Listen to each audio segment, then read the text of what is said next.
হ্যাঁ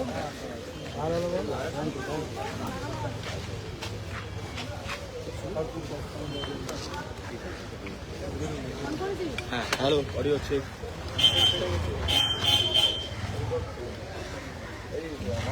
hello hello hello hello এদিকে। গতকাল এই চক্রবেরিয়াতেই ভোর রাতে বিজেপির পতাকা পুড়িয়ে দেওয়ার একটা অভিযোগ আপনি করেছিলেন, আপনারা কোনো অভিযোগ এরা হারের ভয়ে আতঙ্কিত। এখানকার যে কাঠমানি সিন্ডিকেট স্কোয়ার ফিট কাউন্সিলররা আছে, যারা মূলত পুলিশের উপরে নির্ভর করে লোককে ভয় দেখিয়ে রেখেছে, তারা এইসব করেছে। যারা করেছে আমাদের সিসিটিভি ছিল, আমরা ধরেছি এবং সামনে এনেছি।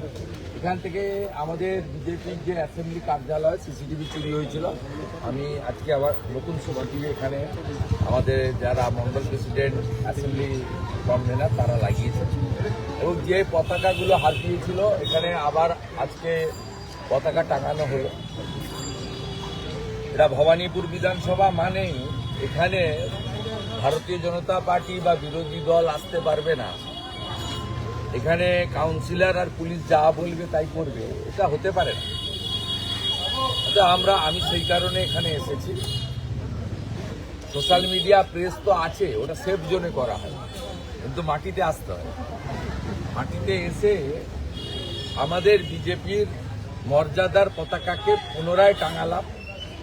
চুরি হয়ে যাওয়া সিসিটিভি বললাম এফআইআর করে রেখেছে আমাদের জেলা প্রেসিডেন্ট এবং লোকাল লিডাররা, দুটো এফআইআর করা আছে এবং এপ্রিল মাসের পরে বিজেপি সরকার এলে এই এফআইআর দুটোকে অ্যাক্টিভ করা হবে। এটা শুনে রাখুন, গুন্ডারাজ খতম করব আমরা। বিহারে অনেক আগে জঙ্গল রাজ শেষ হয়ে গেছে। নরেন্দ্র মোদীজি বলে গেছেন পশ্চিমবঙ্গে জঙ্গল রাজ নয়, মহাজঙ্গল রাজ চলছে। মহাজঙ্গল राज के उखाड़ फेंकने का काम हम लोग करेगा, উপড়ে ফেলবো, মুগুল সহ উৎপাদন। কাকলিয়া কাণ্ডে 17 জন ছাড়া পেয়ে গেল, মানে 23 জনকে গ্রেফতার করেছিল, তার মধ্যে 17 জন ছাড়া পেয়ে গেল। এখন সোনাবাবুও তো ধরা পড়লো না, এটা ধরবে না তো। সোনা ভোট লুট করে, ভোট বালাই ভোটের জন্য। কারণ রাসবিহারী কসবা এইসব জায়গায় সোনা পাপু বহু বুথ লুট করে, স্বাভাবিকভাবে ওকে লাইসেন্স দিয়ে রেখেছে। আমরা কয়েকদিনের মধ্যেই ডিসি সাউথের অফিস অনুপম ভট্টাচার্য জেলা সভাপতি ডাকবেন, আমি থাকবো। আমাদের ঘোষণাই আছে, থানা করেছি, এরপরে ডিসি সাউথ করব। পরীক্ষার পরে মাইক চালু হলে লালবাজার অভিযান হবে। এই চত্বরে স্বর্গরাজ্য হয়ে উঠছে, 17 জন এই চত্বরে কুমারকে খুব অ্যাক্টিভ করা হচ্ছে তৃণমূল কংগ্রেস। কুমার এখানকার নামজাদা। আরে এসব কিছু চলবে না। নন্দীগ্রামে যেমন দাঁড়িয়ে থেকে হারিয়েছি, এখানেও হারাবো। ওখানেও তো গুন্ডা আছে, এখানেও তো গুন্ডা ছিল,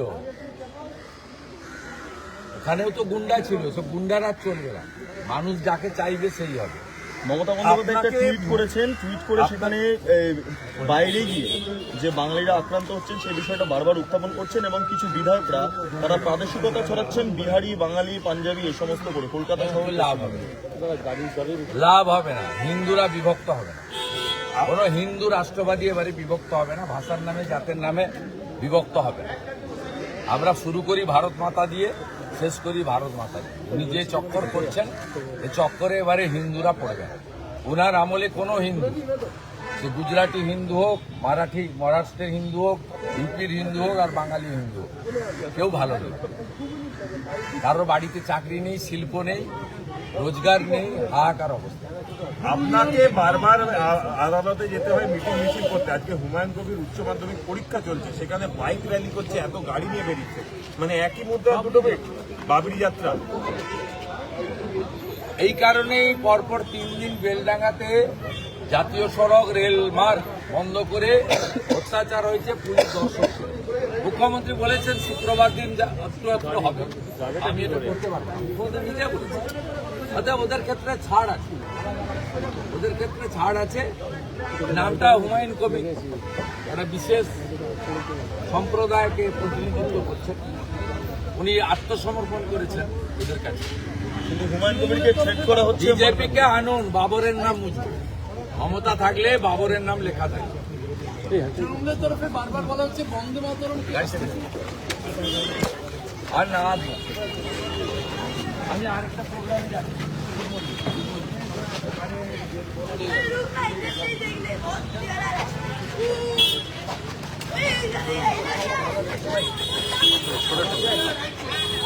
রাস্তায় ভালো আছেন সবাই?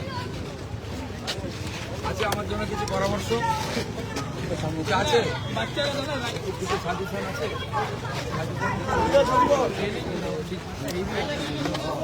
বাচ্চা লোক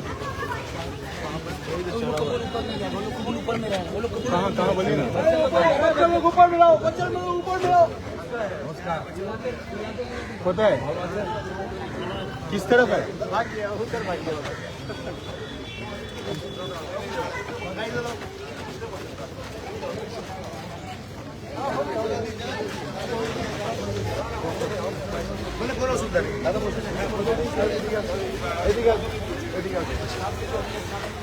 चलो चलो